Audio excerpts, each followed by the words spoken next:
spent 20 years in the Air Force. I was putting companies on contract with my contracting officers. People just aren't aware that the government has to buy from small businesses. But yeah, less than half of 1% of small businesses are actually selling to the government. Just have to understand how the government buys what you sell. I have never bought something from somebody because of a set aside. I cared about who can solve my problem. I mean, I can remember the savvy companies would always ask me that, and I'd help them. Hello, all my amazing GovCon winners. We have a special treat today. We have Ricky Howard here, who is a retired military member, and I'm going to let him share more about that. And he has a DoD contract academy, and I'm telling you now, get ready because you're going to want to watch this all the way to the end. Thank you so much for being here today. Thanks, Kizzy. You got to share with us about your military background and your connection to acquisitions, because as much as I love it and as much as I've been in GovCon for 15 years, I have neither. Well, a considerable amount of about acquisitions and federal purchasing. And if anyone does go check out my podcast, you are one of our most popular guests on that episode. So you can look for Dr. Kizzy Parks on the website or on the episode links. But yeah, no, I'd be more than happy to talk a little bit about my career and everything and see where the conversation takes us. Well, definitely, because I know that there's a lot of veterans who wonder, like, what do I do after I retire? Or can I really go from being in uniform to getting millions of dollars of contracts because I heard about this service disabled set aside thing? Mm-hmm. Please share with us like your experience and how things really work. Yeah, no, we can definitely hit that up. So I spent 20 years in the Air Force, and first half of that was flying, and I got some flying memorabilia behind me. I flew intelligence, surveillance, and reconnaissance aircraft. So 9/11 kicked off when I first came in, so I was pretty much deployed for that first 10 years flying missions. As I went through and, met my wife and whatnot, we ended up switching. So I switched careers about halfway through and went into acquisitions. And acquisitions is the profession of putting companies on contract for anyone that's not familiar with that. And I'm sure you talk to your audience a lot about, who actually buys in the government. I always tell people, 99.9% of people you talk to in the government probably can't buy what you're selling. Depends on the product or solution, but especially, in the military, we have an acquisitions career force. So we have contracting officers, which have warrants, and they are the ones that can legally put you on contract. And then we have program teams, program managers. I was a program manager, and they're the leaders of the acquisitions effort. So, if a company, whether it's a small business selling, cybersecurity solutions or landscaping or, maybe something bigger, like we're building satellite technology, weapon system technology, you're going to have a team and a program manager in charge of all of that. So that's what I did. So I was, putting companies on contract with my contracting officers, managing those through the life cycle, and got to do a lot of different things, like a lot of technology development and a lot of foreign military sales. And I guess one of the things that I noticed when I was in is, although I wanted to put small businesses on contract, they had very innovative solutions. So, we need big companies. We do for a lot of things. But we're talking about whether it's an innovative technology, and we have a lot of the MIT startups out there, a lot of the companies that have just developed something really interesting, or even just a service provider like a landscaping company. It's the small businesses that are willing to adapt, especially with military purchasing and Department of Defense purchasing. They were willing to adapt to what we needed, make changes. They were really motivated to work with us. And it was really easy to take a great technology with them and work with them on exactly what we needed. But very few small businesses were actually even aware that the government was behind what, they sold. Because most people think weapons and bullets and things like that. They're not thinking about accounting services or legal or, construction or, a lot of those things. So I wanted to get out and start helping some of those small businesses understand the process, understand that the opportunity's there, teach them what they really need to do to win those contracts and stuff. So I retired and started my consulting business and the podcast, and then we met, and here we are. So thanks for having me on. Well, of course. And I love this because you hit on some very important areas that there are things that the government wants to buy that need to be flexible, as well as knowing that the government wants to buy, because some people don't know. I think you said something earlier around fewer than 1% of businesses sell to the government. Could you kind of elaborate? And I don't have the figures in front of me right now, but one thing that's very different about the way the government makes purchases and about federal spending is that it's all public knowledge.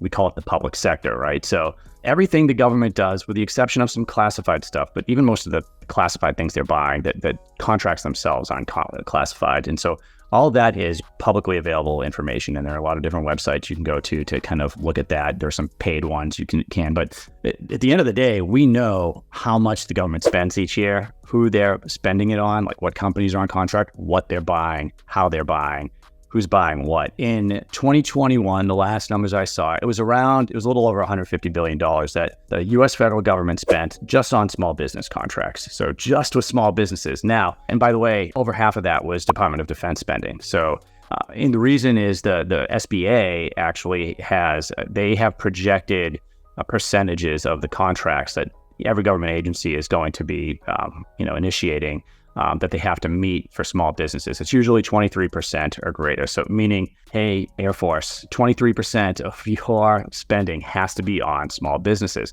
So most people just aren't aware that the government has to buy from small businesses. It's $150 billion just in 2021. $80 billion plus of that was DOD, and it's for everything that you could think of. We're not just talking about weapons and stuff. We're talking about every service, social media, advertising. I mean, if you name it, I could probably find it and tell you how much, they're spending and, what you could potentially reasonably make, depending on what your specialty is. But yeah, less than 0.5% of small businesses are actually selling to the government. And we know that because we know there are over 33 million small businesses in the U.S., and we know exactly how many small businesses sold to the Department of Defense and other government agencies in 2021. So it's just a math drill. So, the bottom line is you have a huge pool of customers out there that most people just aren't tapping into. The reason for that is, knowledge, that it even exists, and federal procurement is not commercial sales. It's a completely different process, which is why people watch your YouTube channel and go to you all the time, and people listen to our podcast. It is a different process, but it's understandable, and because of all the information out there, we just have to understand, you as a business owner, just have to understand how the government buys what you sell. And that is because a lot of companies are overwhelmed when they start looking at all of it. Some of them have an idea. They think that, they might see Sam.Gov and think I see all these solicitations. I'm just going to start writing proposals. It's not quite the way it works. So, it's easy to either make assumptions and fail, or just to get overwhelmed. And what I'm trying to do, and I think what you're trying to do, at least in part, is just to make it simple and say, hey, this is the process. Let's have some understanding on, what to expect. And these are the steps you need to take, and you can be successful too and win some of those contracts. Yes. And what is the first step for someone to take, especially if someone is a vet? What should they do? Yeah, and by the way, I have a lot of thoughts on what vets can be doing when they get out, because there's different set-asides, like you mentioned, right? We can talk about those. I can tell you, I have never bought something from somebody because of a set-aside. So don't get scared if you've been going through 8A or, trying to get your woman-owned small business or SDVOSB, because those things can help you, right? But it's always the solution first, right? So I always, when putting my government hat on, I cared about who can solve my problem. So if I have a technology that needs to be developed to solve something, whether it's small business or other, who can solve that? Landscaping services, who can do that? Like, prove to me that you can do the work. Now let's talk about, okay, you're a service-disabled vet, right? So I'll get into that in a minute. But, the first question you asked is, hey, what's the first step? First step is, does the government even buy what you sell? Why even bother? And by the way, they almost always do, right? So first thing I tell people is, let's figure out how much the government spends each year on the product or solution or service that you provide. And then we can, there are, I think it's over 300 criteria that get published on most of these contracts. So, we can take it down and start saying, okay, well, if the government spends, I'm making these numbers up, right? Because I don't have the thing in front of me. But, we can go, okay, well, the government spends $1 billion, let's say, in landscaping services. All right, how much of that's on small businesses, right? And you can say, oh, well, now 600 million of that is on small businesses. Okay, where is it? How are they making the purchases? So we can get pretty granular, and you can kind of get an idea. We can look at competitors. We can get a really good idea of what you can expect to make once you get the ball rolling. So that's the first step. Do they buy what you sell? Kind of get an idea of how much you think you can make each year. Look at some other small businesses if that's what you are. And then from there, it's, obviously you have to register your business, but it's putting a roadmap. So, the way I take people through it is if they buy what you sell, let's figure out who's buying what you sell. Let's focus on one agency, one or two or three agencies, depending on how big your team is, if you already have a company, and then start looking at the purchasing mechanisms. Do they use GSA? Do they compete? Do they do sole source contracts? Do you qualify for a set aside? Some of these set asides can, if they're not familiar, and who's buying what you sell. Now I'm focused on how they make purchases. Just if I do, usually you don't need a GSA schedule unless you're selling, maybe office supplies or something, but we can see what the percentage is. So we can look in, I can tell you, hey, in your category, GSA, which is a contract vehicle essentially that you can apply to be on, and it takes roughly 6 months or so. You don't need to be on there unless you need it, right? So if we saw that 80% of purchases in your area was through GSA, well, that might be part of your plan going forward. That might be in your roadmap. If I see that 20% of purchases go through GSA, you don't need it. You don't. I mean, the facts speak for themselves. So we know that, or maybe it's what you sell is wrapped up in bigger contracts, which would indicate a subcontracting plan. So I want to know and you want to know what the plan is for what you sell. And once we have that, once we know what maybe contracts we need, once we know if we're going to be involved in competitions or if there is a lot of sole sourcing that goes on, set aside usage, we can see all the numbers. Then what we want to do is find opportunities, all right? And this is different than maybe what, your audience probably knows this, but a lot of, I guess you could say one of the top complaints that I've heard from businesses that would approach us is, hey, Rick, I've gone to Sam.gov, I registered my business, I see these solicitations for whatever the industry is, I'm writing proposals, I'm not winning anything, it's all rigged, these solicitations look like they're written for my competitors, and it's obviously rigged. And the thing is, it's not rigged, right? But those proposals probably were written for your competitors. And I know that maybe sounds contradictory, but what we want to do is and how I help businesses is we find opportunities ahead of the solicitation. So when you get to the solicitation, the point that comes out, you just need to understand that there's a whole phase of acquisitions that comes before that called the market research phase.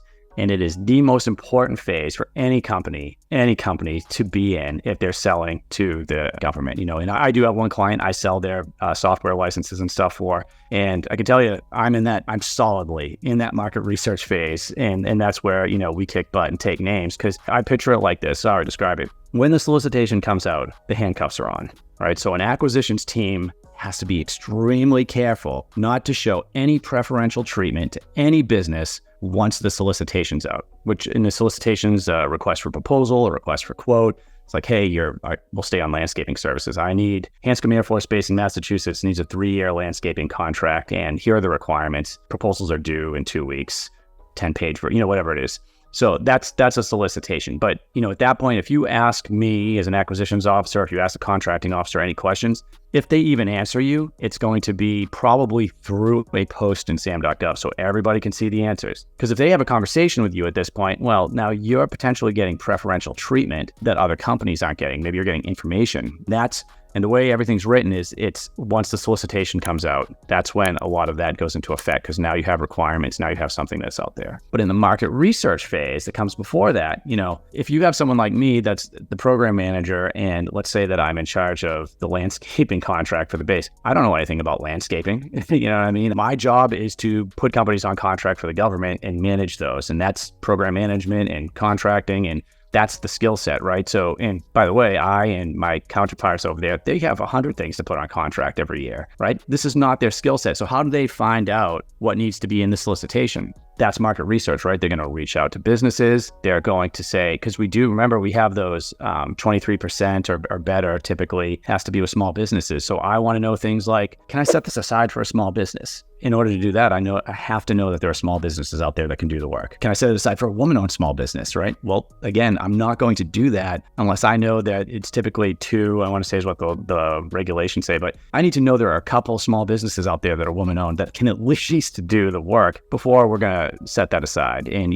of course, the reason is we don't want to duplicate the work, right? We need to be efficient as we can when we're putting someone on contract. But I also don't know, hey, what's the latest in technology? What are the best mowers out there, right? What are the best? Is there something, maybe I have some type of environmentally friendly clauses I need to work with, or maybe there's a machine out there that is better for the environment, right? So there's so much that they don't know. And that's where they're either doing their own research or companies are coming in. Savvy companies are finding out because they know that contract, maybe the last one's expiring. So they're in my office, put my hat on again, right? They're in my office saying, hey, I know this contract's expiring. We're a small business. We have this environmentally friendly lawnmower that reduces emissions and blah, blah, blah, blah, blah. By the way, we can also do, so now what you're doing, what these companies are doing is they're influencing what is going to go into that solicitation, and it's perfectly legal. It's perfectly legitimate. It's not rigged. Even if I want to hire that company, it doesn't mean I'm going to. But what it means for that company, what it means for Kizzy's landscaping company is, well, hey, she just talked to me. Maybe she was the only one, right? Maybe she responded to a request for information.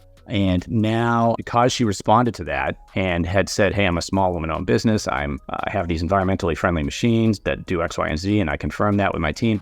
Well, now when the solicitation comes out, it's set aside for a woman-owned small business. I have a requirement for these machines that, are environmentally friendly, which maybe 99% of the other landscaping companies don't have. And I mean, hey, maybe she has certifications that she recommended. Now I'm putting those in there. So anything that you can get that office to put in there eliminates competition for you. So now only women-owned small businesses are going to apply. And if they don't, they have to partner with one, a company that's not a women-owned small business.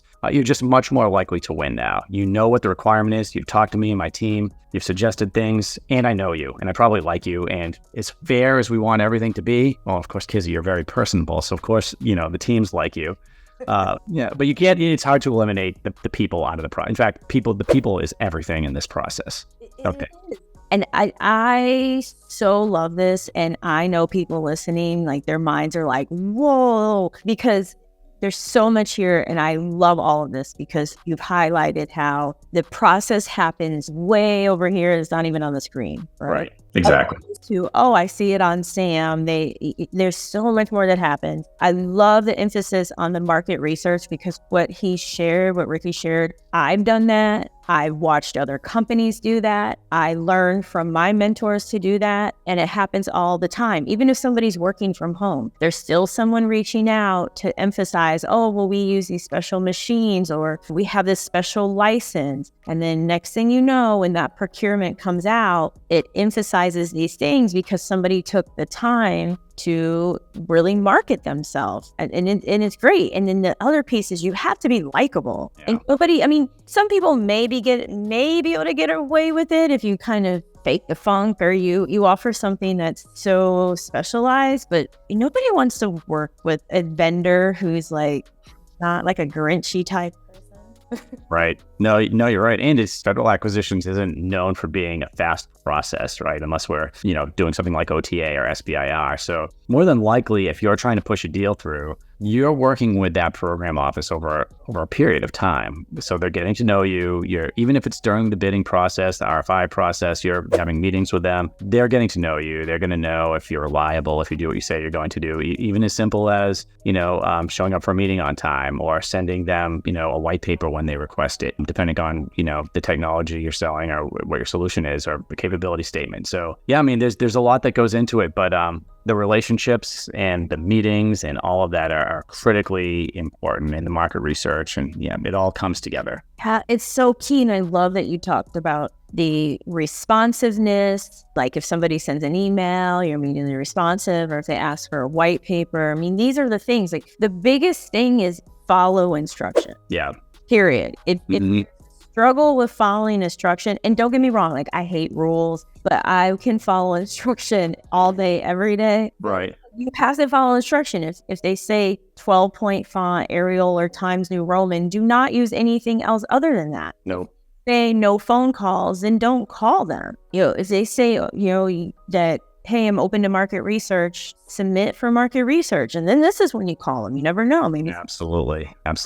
The only caveat that I would put on that is for solicitations, like you are 1,001% right. It's like you got a page count. If you put an extra page in there, that page is getting thrown in the trash. Maybe the whole solicitation, right? If you're not following, the criteria that they have in there down to the letter, you're giving them reasons to either grade your proposal poorly or to not look at it at all. And in a competitive environment, you don't want that. But if we take a step over into the market research phase, I would still say you're 95% right. I mean, you still want to follow the rules and not piss anyone off because again, for that exact reason, it's about people and relationships and influence, right? But you do have the ability there. You're not being graded on the RFI response or the sources sought solicitations, like a proposal.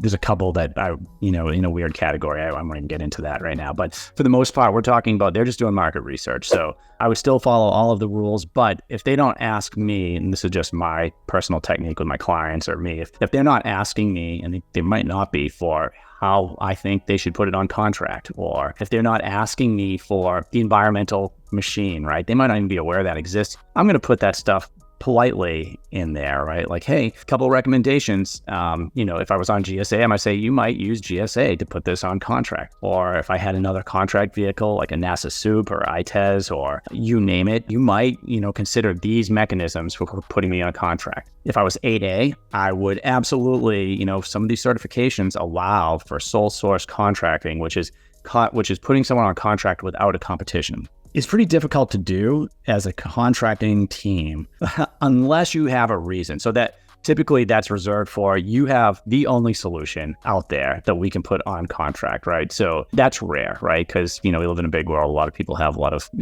different things. There are some unique technologies and whatnot, but any way you can make it easier for the government to put you on contract, you want to let them know how you've made it easy for them. So you could be 8A. Now you're letting them know, you're letting the contracting officer know, hey, I could satisfy an 8A requirement and I could put you on contract a little bit easier. Maybe you have another contract with that agency, right? Like, hey, I'm on contract already with Air Force Research Lab or Hanscom Air Force Base, PEO, C3INN. I'm on this contract. Well, they might have a way to get to you through that contract.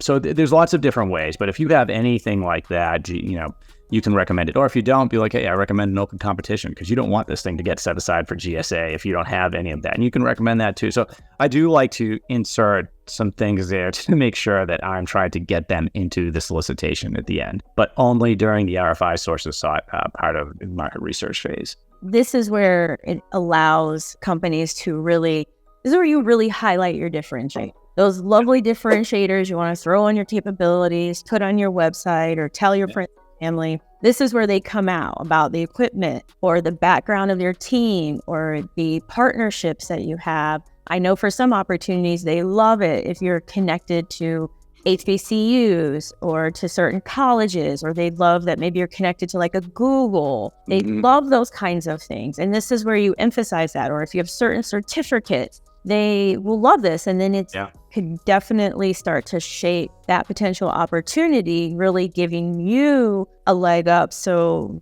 instead of being frustrated, man, this is set aside for my competition, now it's kind of set aside for you in some ways. And it happens. It's happened for my clients. It's happened for my businesses. And it can definitely happen by putting in the work. That's what's key.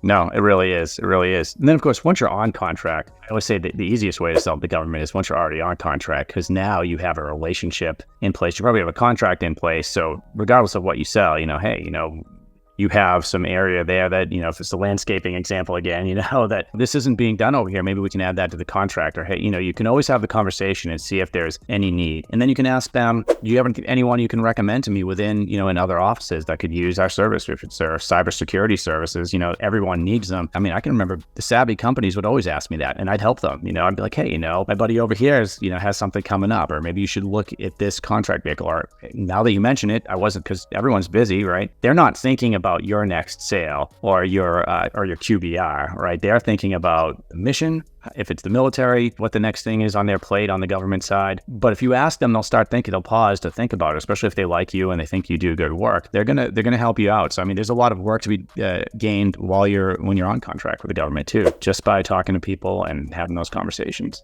Which is excellent to hear, because I know some of my students had the mindset of just like, oh, it's the government. I have to be very proper. I have to just come across like as this ultra business owner. And you just reinforce what I shared, and we're all people. Right. And that's what's important, is we do business with people as long as you have the solution that is needed. And that's what's key. Yeah, agreed. Agreed. What is something that those watching today could immediately do besides, of course, going to DoDContract.com and listening to your podcast at DoD Contract Academy? I mean, of course, I'm a guest, but in addition to that, on the podcast, he has amazing information because, one of the reasons I have you on here, you're retired lieutenant colonel, you're a pilot, you're in acquisitions. These are all things that we see in the movies, or maybe we have like cousin, but none of,